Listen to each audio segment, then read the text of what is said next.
Сәлеметсіздер ме тыңдармандарым? Сан қилы тағдырларда тыңдағыларыңыз келсе, менің арнама тіркеле кеттіңіздер. Арнамның дамуына үлес қоссаңыздар. Қырық шырақ. Жарасып, жұптасып кеткен баласы мен келіннің жұптасып оралмайтынын біліп бе? Көрер көздің жауын алған, көріктінің ең көркемі ұлының маңдайына жазылғандай паңданып қалатын кейде. Іштей, сосын тоқ көңілінен өзінен өзі тіксініп тәубесіне қайта қайталап көтере салған иегін пәйсейтіп сәждеде күбірлеп, әлі де әжімсіз қолын қостап алақанын жымдастыра мінәжат қылады. Келінге кенде емес қой, бір емес 5 келіні бар. Екеуі өзімен еріп келген ұлдардан көргені, екеуі жарынан қалған ұлдардан бергені. Бұның жөні бөлек. Ортақ ұлдың ордабасы, қара шаңырағының иесі де киесі де. Көрер көз, естер құлаққа мәлім осы да. Ешкімге жария қылмай, ішке тыққан тәтті қылы қиялының, ыстық құшағының сарқыты кенжесінің басы артық өңгіде. Даңғарайдай үйде жалғыз қалған соң ойға берілді. Өткен кеткенді сапырдай. Жарылқаушы Құдай әке мен ананы қосылғанда бір шаңырақтың астында өскен 4 ұлды бір қауым қылды демесек, 2 түрлі 2 текті қаны бөлек ұлдардың ұғымы да ұйқаспай қалып жататын. 1 жылдан соң 5-ші болып дүниеге келген шынашақтай сәбидің іңгәсі жұдырықта жұмылатын 5 саусақтай әлгі 4-дің жүрегін жібітіп араларына жылытқан еді. Тағдыр деген қойсаңшы тәйірі, ерінен ері жарылып, жүзі көгеріп, сүйегі сынып, таяқ жеп жүріп, түбі ажырасып тынғандар еркек атаулардан жерініп, көрмегенге еркек болып, деп күйік тіркіліктің басынан киіп алып, күйбен күн кешіп жүріп, талай жылды тауысып еді.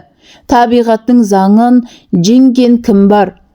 Қордаланған қорлыға бірте-бірте көмексіленіп, естілсізге ұласа бергенде, тынымын алған миы да, жаны да, тәні де өзгере бастады.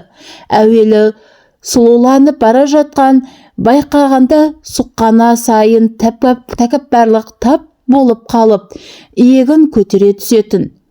Күндіз көлденен көк аттыға қыр көрсетіп, көкіттіге жұлдыздай керденгенімен түнде сөмірейіп суық көрпеде бұралып жатып, небір сұрқия ойлармен арпаласатын болды.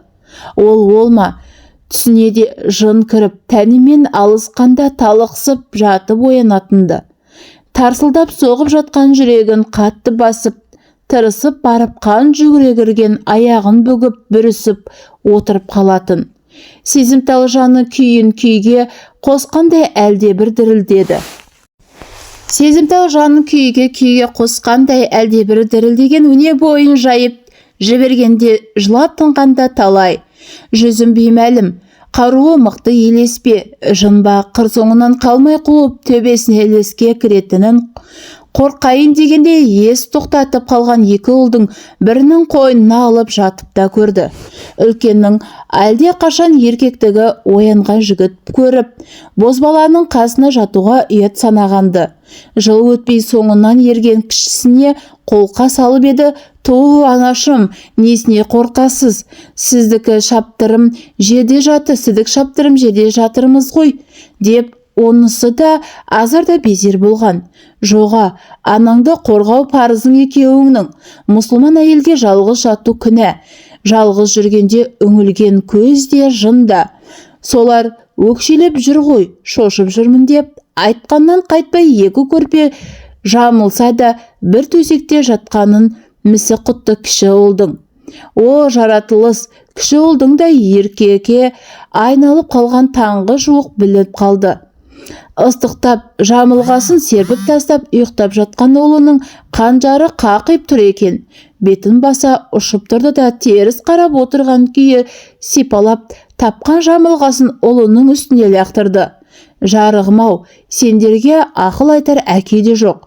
Мұндайда еркек балаға нендей ақыл кеңес айтады екен? Қайдан білейін?» деп көбірледі. Жетектеп жүріп есейткен ұлдарының зіңгіттей азаматқа айналып келе жатқанын сүйсініп те қалды. Осылар ер жетсе, ешкімге қор болмаспын деп түйді. 9 сыныпта оқитын ұлдың мінезі өзгеріп, сөзге иілместей қиқырланды. Кеште көбірек көшеп, кезіп кететінді шығарып, қалыптасқан режимі бұзды. Ағасының соңынан ерген кішісінің де дауысы жуандап, бетін безеу басып, көз алдында бейнесі өзгеріп барады. Ағасы қойшы бұл да сөзшең һәм ашушаң. Қос құлағын бітеп алып, музыка тыңдап, екеуі бір үйде, екі әлемде өмір сүріп бастады.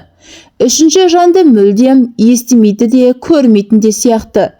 Ананы үйтсеңдер, мынаны бүйтпейсіңдер деп зар қақсап жататын анасының сөзіне де, өзінен де мезі болған. Бұрқ сарқ ете қалады бозбалалардың.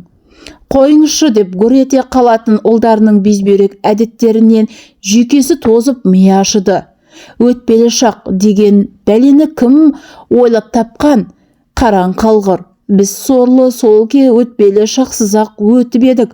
Бала біткенше өзімшіл етіп, құртып жатыр білгіштер деп кейіп жылады. Желі ақтарып психологтарды тыңдады. Баланың аяғына ананы жағынып береді. Психологтардың бұлжыраған бос сөздерін жыны келді. Қап әттеген-ай, әке болса жанын алған бақсыдай болар еді-ау. Қайдам, әкенің де әкесі бар. Әке болудан садаға кеткір немене, өзін тәрбиелеп алсын ол ит. Жүрген жоқ па? 40-тан асса да қадірі кетіп, баладан бір жеріп, байымсымағым бір сөгіп өлердей шаршады. Әй, шырын бері қара, қатын жалғыз өмір сүруге жаралмаған, жалғыздың Құдайға ғана жарасады. Сен немене, Құдаймысың? Еркек деген күндіз киең, түнде иең дей беретін шоқалақ апайдан қашатын. Тух, айта бермеңізші деп, құтылып кетсе қуанып, тұтылып қалса ұялып жүріп, мені 7 жылда тауысыпты.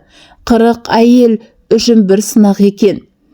Табиғаты отын сөндіріп, жалын басын тындыра салмай, құлбырау салғандай азаптанғанның үстіне азаптай түсетін болды. Шаршап шалдығып келіп, қисайғанда айқаса беретін кірпіктері де осы күні жауыспайтын болған. Түні бойы аунақшып, таңғы жете қалып, ұйықтап кететінде тәтті түсінде дірілдеп оянатын. Өз денесінің өзі сипап отырып, аяқталмай қалған әлде бір түсініксіз күйде құйрығынан жармасып бұлқанған жүректі, алқынған кеудесін баса алмай қорланатын. Еш жанды өліп талып сүймеді, әлде сүйді ме? Сүйу дегеннің ненде екенін біліп көріп пе? Әйтеуір өзін шыр айналдырып, көзін оттай жандырды бәлең. Болмайды. Олдарым сол талтай жігіт болып қалды. Масқара деп қаша беретін. Балдарыма ана керек, олдарыңа әке керек дегенде ғана иілген. Кеш үйленгенде көрген екі ұлы жетім қалып, өзі жесір атанған еркекке сүйеу болармын деп қана ойлаған ба? 2 жарты 1 бүтін деген жаттанды сөздің төркіні осы екен ғой деп түйіп еді. Ертіп келген ұлдары бұл үйдегі 2 ұлға қоқаңдап көрді. Ятай деп, қайдағы біреудің балаларын жақтап, құшақтап жылайтын шешені қызғанды ма, былқ етпейтін өз ұлдары. Сен тозба, бұл істі маған қалдыр. Еркекке еркекше тәрбие беруге керек. Ортамызға түспе деп, арқасынан қаққан жап жаңа күйеуінің құшағына көміліп, ұзақ өксігені де есінде. Бұлар түзілмейді. Одан да мазаларыңды алмай біз кетейікші деуші еді ғой. Өксік көрген көкірегін басып алып, үлкен ұлдан колледжге түсірді өгей әкесі. Ешжанды ұлдарына бұл ойлағандай сес көрсетіп, күш қылмады. 4 ұлды көлігіне салып алып, тау беткейледіп кететінде күн ұясына қайта оралатын. Ана, білесіз бе? Біз тауда құзар шыңына бардық. Ағай бізге ананы көрсетті, мынаны көрсетті. Ананы жедік, мынаны жедік деп күні бойы жинаған әсерлерін жарыса ағытқанда ағайлары жай ғана, ой, қойыңдар, біз еркекпіз. Демек, еркекше құпиямыз болу керек. Әйелдер бізді түсіне бермейді деп жымитты да 2 бозбала сөздерін жұтып, бастарын изеп маңғаздана басып үйге сүңгіп кететін. Осы үйдегі екі ұлды таудан теріп келген гүлін ұсынған аналар мойнына оралып құшақтағанда жүрегі құрғыр елжіреп сала беретін. Жылап отырып, өзінің ер жетті деген ұлдарының да әлі бала екенін, әке мейірімін, әке қамқорлығын аңсағандарын ұғынатын. Ал мына титтей сәбилерге ананың жылы құшағы, жұмсақ алақаны керек. Есжан екі ұлды да оқытты, үйлендірді, құда көрсетті.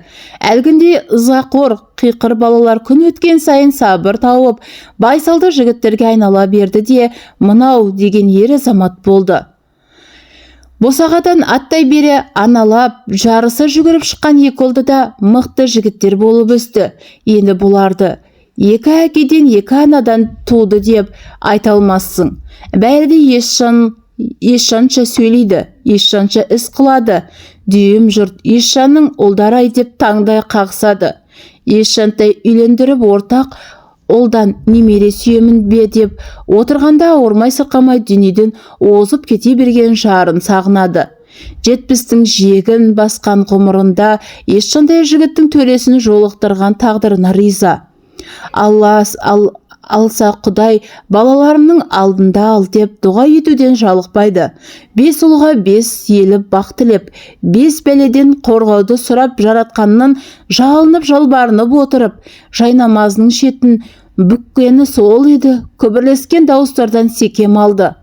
Бұ кім-ей деп дауыстап, шырын, біз ғой келін. Ойбу қайнаға, қазір, аяғы үйіп қалыпты. Бөкшеңдеп әзер тұрды да ауызға бөлмеге беттеді. Амансың ба қарағым? Қайнағасының жүзі салыңқы ма? Денсаулығы болмай жүрмеді. Ойбай, қайнағау, босағада отырғаныңыз не? Төрлетіңіз. Шырын, сыртта біраз адам жүргенін байқадық.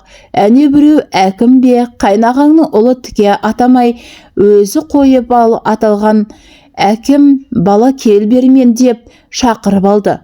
Құдай сақтасын, мынаның бәрі неменеге тұнжырап қалған, не жау шапты ма деп ойлады жақтырмай. Екеулеп сескеніп, сеңгіркендегі қарияны қолпаштай тұрғызып төрге отырғызды. Жүз ұшқыны мұң көрсініп, ілініп салынып келе жатқан қарт жұмсақ көрпеге жете маладес құра отырды. Кел келін, мұнда отыр деп соң жағынан нұсқады. Естуіңіз нашар еді, ұмыттыппын-ау, қайнаға деп шырын қарияның соң жағына жайғасты да. Әкім бала келінді шақыр, қазан көтерсін. Біздің ұл мен келін қалаға тойға кеткен деді, иегін көтеріп пайдаланып қалды. Өйткені себебі қайнағасының ұлы әкім бала атап алғанмен, бұл ауылдың әкім ұлы, кенжетайы. Мұнысын қайнысы естімегендей, әкесінің оң жақ жайғасып отыра салды. Мыналардың жын соққан ба деп ойлады шырын. Осы сәт сұп-суық ызғар көкірегін аралап кеткендей өне бойы мұздап барады. Келін, Есжандай жігіт бұл дүнияда келе бермейді. 5 ұлды 5 әулет етіп кетті жарықтық. Ерте кетті демесең, артында 4 құбылаңдай 4 ұлы қалды, деді салмақтай қайнағасы. 4 несі қайнаға? 5 ұл өсірдік қой деп шырын тіксініп. Иә, Құдай сендерге 5 ұл берді. Қызыл шүберекке зар болып жүрген таладай ішіне от, көзіне сүйел болды ғой қайран бауырым. Бір жұдырықтай жұмылған 5 саусақтай тату тәтті берекелі ұйымшыл ұрпақ қалдыруда көрінгенге бұйырмайтын бақ. Қария тізесінен төмен салбырата тастаған қолын көзіне апарды. Жасаурап тұрған жанары суық саусағымен сыра үнсіз отырып қалды. Қарттықта бір сынақ. Атамның құлағы естімейтін аздай көзі жасаурайтын болыпты деп ойлады тағы да шырын. Атау, келініңізге адам жүгіртейік, қазан көтерсін деді де жаңағыдай қайнатасының құлағына жақындай қатты сөйлеп. Қазан көтеріледі, жылқы сояды мына бала. Келінде есекте тұр. Қарияның сөзі сондай суық. Бағанадан бері іші құрғыр бір сұмдықты сезсе де сыр алдырмай отырған шырын ыршып түсті. кім деп жұлып алғандай, даусы да сондай өктем шықты білем. Қарт мұны не деп қопал көрмеді, бірақ қара шаңырағының туы құлады келін бауырымдап қалғанын аздай қалдым-ау. Алланың бұйрығын қарсы тұрар құдірет қайда? Солқылдатып кетті. Бауырым, боздадағыным. Шіріннің әкім баласы қарғып тұрып, жеңгесі әлде шешесін құшақтай алды да дауыс салып далаға беттеді. Сол-ақ екен, сыртта айғай шу үдей берді. Алдымен ерлер бауырымдап келіп, қарияның иығына қолдарын қоя, шырынға кезек-кезек ұрынды. Әп-сәтте айналасын ел қоршап, әйелдер қатарласа отыра берді. Тағдырымны тәтті қылған еш жаным-ау, жүрегімізден жаралған ұлымыз еді ғой. Түтініңді түтеткен, отыңды жаққан ұлыңнан айырылып қалғаным ба? Аманатқа ие бола алмадым ба? Қай қылығым жақпады Құдайға? Не жаздым? Шырының даусы ашты зарлы қарияның құлағына демей тұрғызып. Сабыр ет келін, қу жанымды сұраса, құлыным үшін қияр едім. Құдайға керек жан менің жаным емес, кенжетайдың жаны болса, амал бар ма деп жасаураған көзін сүртіп тұрып. Шырынның сұлу келін аз күнде ақ шөгіп кетті. Кең иықты керімаралдай керім келіншек қайғыдан жүдеп бір уыс болды да қалды. Қайнағасы айтқан 4 ұлы 4 қобласындай тік тұрып, бауырын жөнелтіп асын берді. Өзінен туған 2 ұлды да, өзі баққан қос ұлды да ауылда жалғыз қалдырмаймыз. Қалаға көшіріп аламыз деп шешіп тастады. Шешенің жайын еш қайда да бармаймын. Таудай 4 ұл көнсін бе. Өзі баққан қос ұл да шешелері үшін шығарды жаны бөлек. Бәйек қағып сөзге тоқтамады. Жеңе алмасын білген Шырын, жарығымның қабірін қараңғы болмасын деп 40 шырағын жағып, 40-ын өткізуге мұрсат сұрады. Бүгін Шырынның сүт кенжесінің 40-шы шырағы жағылатын күні. Кенжелерінің 40 күндік асын ай тойлағанда 40-тан ұлдары 10 күннен соң көшіріп аласынын айтты. 4 көзі түгел отыр. Аналары соңғы шырақты тұтатты да топыраққа шаншылған шарақтарын от тегізді. Шыртылдай жанған шырақтар лып-лып ете күш ала жалынданған күйі ішін майдың иісі жайлап алды. Кенженің 4 бауыры 4 жеңгесі, бір топ бала шаға мен кәрі анасы жарқырай жанған шырақтарды алақандарына тоса беттерін сипады. Еш жаным, екеуміз төбедей 4 ұл өсіріп біті. Осылардың біреуі неге қара шаңыраққа ие болмайды? Отыңды қалай өшірмеймін, ошағыңды қайтып қана қиратамын, деп зар еледі. Шырын кемпір бүкшіп отырып, 4 ұл 4 мекеменің басшысы еді. Жұмыстарын тастап кетерге қимай анасы мен келініне үй алып қойыпты.